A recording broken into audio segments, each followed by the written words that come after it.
ये कहानी है उन एस्ट्रोनॉट्स की जो पृथ्वी से मार्स पर जाते हैं, पर ये मार्स पर उतरते नहीं हैं बल्कि अपने स्पेसशिप पर ही रहते हैं। और ये लोग एक कैप्सूल जिसका नाम पिलग्रिम्स 7 है उसे मार्स पर लैंड करवाते हैं। 8 मंथ्स की मेहनत के बाद जब वो कैप्सूल मार्स की मिट्टी की कुछ सैंपल्स स्पेसशिप पर ला रहा होता है कि तभी जब वो कैप्सूल ऊपर आ रहा होता है तो उसे कुछ टकरा जाता है और वो कैप्सूल उनके कंट्रोल में नहीं होता है। अब उन्हें कुछ भी करके वो कैप्सूल वापस लाना ही होगा जिससे वो मार्स की मिट्टी को पहचान सके।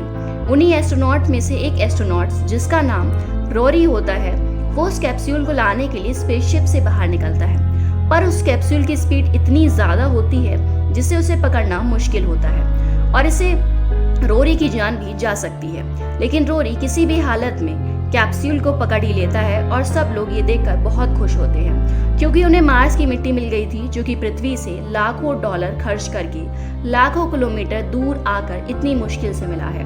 उस स्पेसशिप में 6 एस्ट्रोनॉट्स हैं। अब वो लोग उस मिट्टी को एक मशीन में डालते हैं जिससे उन्हें पता चलता है कि वो एक लिविंग सेल है और मार्स पर भी लाइफ है। लेकिन जब वो लोग उस सेल को एक मशीन में डालकर उसमें ऑक्सीजन कम करते हैं और कार्बन डाइऑक्साइड ज़्यादा करते हैं तो सेल में हलचल होती है। ये देखकर वो लोग बहुत खुश होते हैं क्योंकि वो पहले लोग हैं जिन्होंने धरती से बाहर किसी लाइफ को देखा है।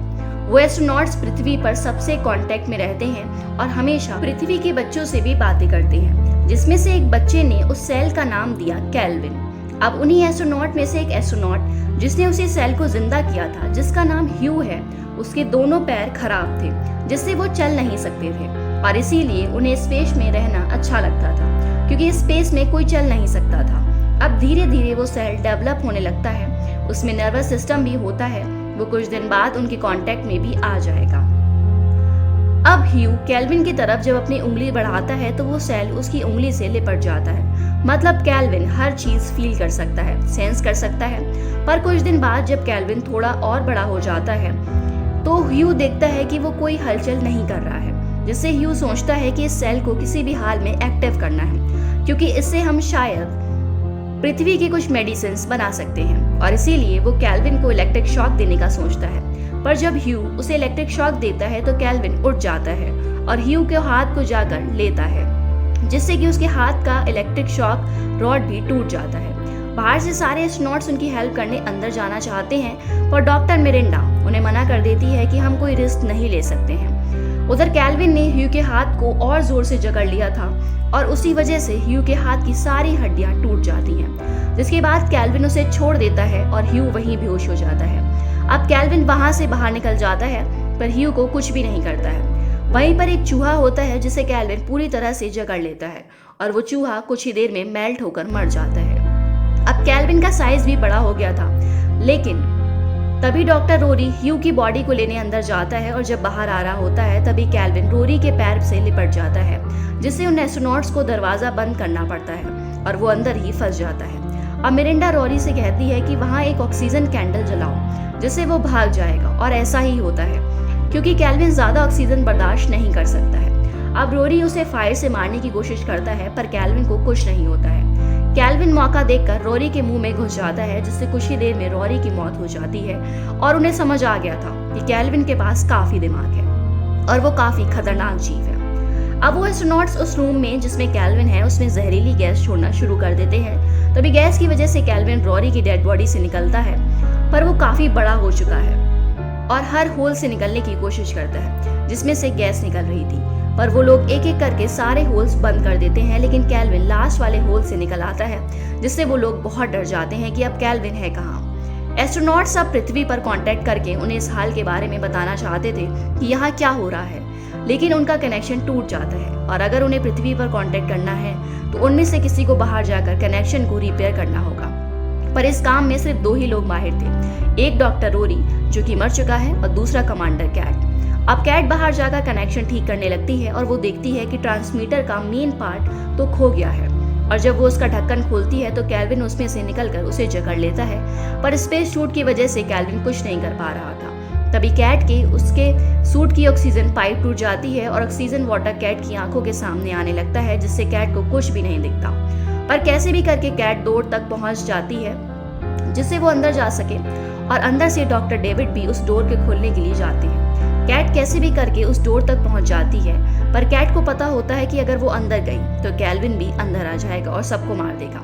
इसीलिए वो अपने आप को स्पेसशिप से दूर ढकेल देती है, जिससे उसके साथ साथ कैल्विन भी स्पेसशिप में कहीं खो जाए। पर कैल्विन जल्दी स्पेसशिप को पकड़ लेता है और कैट स्पेस में कहीं खो जाती है। अब कैल्विन को अंदर जाने के लिए एक ही रास्ता बचा था, स्पेसशिप का हीटर, जहां से हीट बाहर निकलती है। पर एस्ट्रोनॉट्स उसे घुसने नहीं देना चाहते थे। वो सोचते हैं कि जब कैल्विन हीटर से अंदर घुसेगा तो वो हीटर को बहुत तेज कर देंगे, जिससे वो जलकर मर जाएगा। लेकिन हर बार कैल्विन बच जाता है। अब वो लोग पृथ्वी के ऑर्बिट के पास पहुंचने वाले थे, पर वो लोग नहीं चाहते थे कि कैल्विन उनके साथ पृथ्वी पर जाए, क्योंकि वो पृथ्वी को ऐसे ही बर्बाद कर देगा। और हीटर को बार बार ऑन करने की वजह से उनका फ्यूल बहुत खत्म हो जाता है, जिससे वो अब हीटर ऑन नहीं कर सकते हैं। और इसी बात का फायदा उठाकर कैल्विन अंदर घुस जाता है। वो लोग सारा ऑक्सीजन स्पेसशिप से निकाल रहे होते हैं ताकि कैल्विन सरवाइव ना कर पाए और इनएक्टिव हो जाए, जैसे वो पहले हो गया था। पर ऑक्सीजन निकलने में उन्हें 4 घंटे लगते हैं, जिससे ह्यू की तबीयत खराब हो जाती है और उन्हें हार्ट अटैक आता है। तब डॉक्टर डेविड ह्यू को इलेक्ट्रिक शॉक देकर उठाने की कोशिश करते हैं। तभी मिरिंडा को ह्यू के पैर में कुछ हलचल दिखती है। जब वो उनके पैर के सूट को खोलती है तो वहां पर कैल्विन होता है और उनके पैर को खा रहा होता है।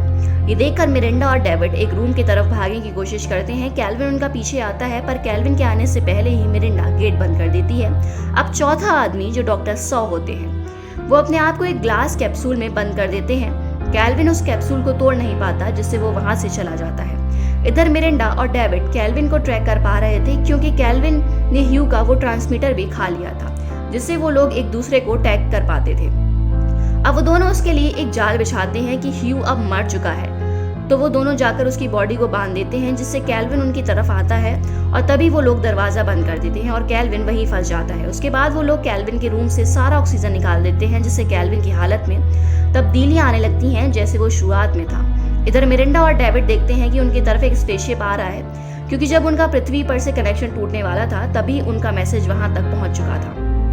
पर तभी उन्हें पता चलता है कि वो स्पेसशिप उन्हें बचाने के लिए नहीं, बल्कि स्पेस में और अंदर धकेलने के लिए आई है, क्योंकि वो नहीं चाहते थे कि कैल्विन जैसा जीव पृथ्वी पर आए और सबको तबाह करे। अब मिरिंडा भी इस बात से सहमत होकर कहती है कि अब यही करना होगा। तभी उधर डॉक्टर सॉ को लगता है कि अब सब नॉर्मल है।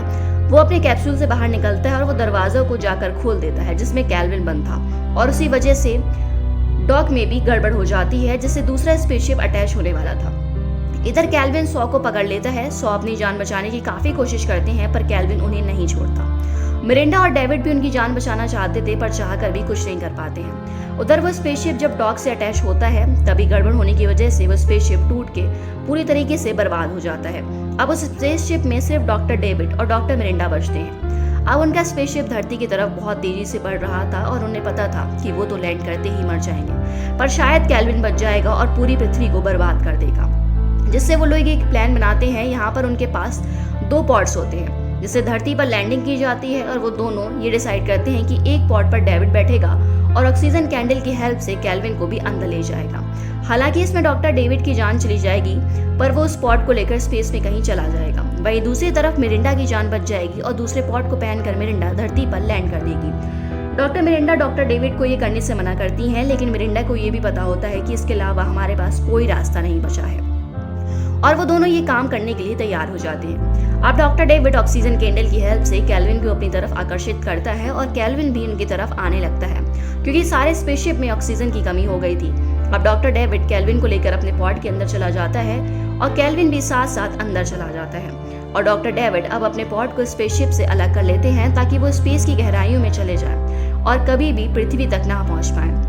इधर डॉक्टर मिरिंडा अपने पॉड को स्पेसशिप से अलग कर लेती है और वो एक वॉइस मैसेज रिकॉर्ड करती है, जिसमें वो कहती है कि मार्स पर जीवन तो है, पर वहाँ एक जीव बहुत खतरनाक है। उसी में से एक जीव ने हमारे 4 मेंबर्स को मार दिया है। ना हम उस जीव को मार पाए और ना ही उसे ला सके, इसीलिए डॉक्टर डेविड ने अपनी जिंदगी का बलिदान दिया और वो अपने पॉड की हेल्प से उसे अंतरिक्ष की गहराइयों में ले जा रहे हैं। लेकिन गलती से भी अगर वो जीव, जिसका नाम कैल्विन है, वो अगर पृथ्वी पर पहुंच जाए तो उसे खत्म कर देना, वरना वो पूरी पृथ्वी को और मानव जाति को बर्बाद कर देगा। अब दोनों पॉड्स जो स्पेसशिप से अलग हुए थे, उनमें से एक में से स्पेसशिप का एक टूटा हुआ टुकड़ा टकराता है, जिससे एक पॉड पृथ्वी की तरफ बहुत तेजी से जाने लगता है और एक पॉड स्पेस में चला जाता है। जो पॉड पृथ्वी पर जाता है वो समंदर पे लैंड करता है और हम देखते हैं कि उसमें डॉक्टर मिरिंडा नहीं बल्कि डॉक्टर डेविड है। क्योंकि जब स्पेसशिप का टुकड़ा पॉड से टकराया था तो दोनों के पॉड का रास्ता बदल जाता है, जिसकी वजह से डॉक्टर मिरिंडा स्पेस में कहीं गुम हो जाती हैं। अब कुछ लोग पॉड को देखकर उसे खोलने के लिए जाते हैं, जहां पर डॉक्टर डेविड अभी भी जिंदा ही होते हैं और डॉक्टर डेविड उन्हें ऐसा करने से मना करते हैं, पर वो लोग उनकी बात नहीं समझ पाते